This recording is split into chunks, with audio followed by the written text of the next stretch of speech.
If you're like me, you might notice that you use the same color palettes again and again in your work. If you want to break free from that, you can do that with a simple warm-up exercise. You can do this with any medium. Today, I'm working with oil pastel, and this is the color palette that I have chosen to work with. To do this method, choose your medium, choose your color palette, and grab your sketchbook. So I grabbed my sketchbook with one of my single line drawings, and this is how I warm up a lot of mornings with a variety of different media. And today, again, I'm just working with oil pastel. The color palette on the right is more indicative of the typical palette that I would use. Now, I'm glad I tried something different, but at the same time, I wasn't completely happy with the results. I'm looking at her skin tone, and all I can think about is that the colors I have chosen have made her into a bit of a zombie.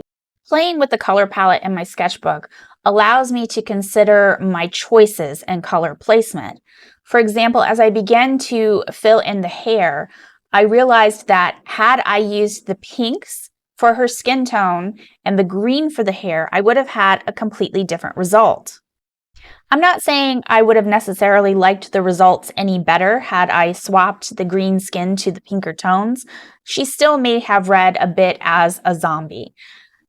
However, playing like this in the sketchbook really helps me to examine my personal use of color and the way that I layer things and the colors that I choose, how I typically use them.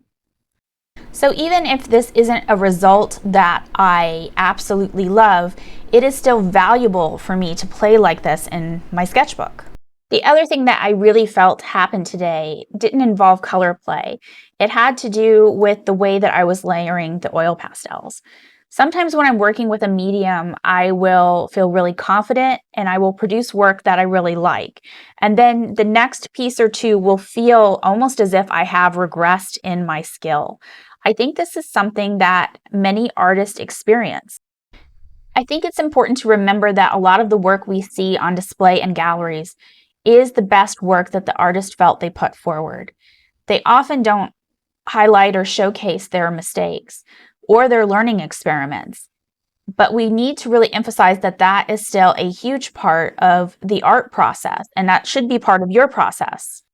I think it's also important to note that not all art study is something that is a large, complex process. Oftentimes, it's short experiments like these in your sketchbook. So essentially, this is how I use my sketchbook. I do a quick daily warm-up before I work on larger, more difficult pieces. And in doing that warm-up, I really have the opportunity to examine smaller, simpler aspects of my work. I'm going to continue this type of color play in my sketchbooks where I choose the palette, and I encourage you to do the same. Pick the medium of your choice, pick your color palette, and just make something, because this is how you're going to grow your work as an artist.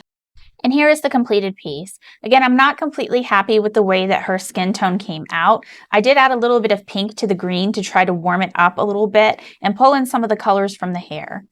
And while I'm not happy with the complete result, I don't hate it, and I learned a lot about how I use these types of pastel colors. That will allow me to make changes in future projects that I do.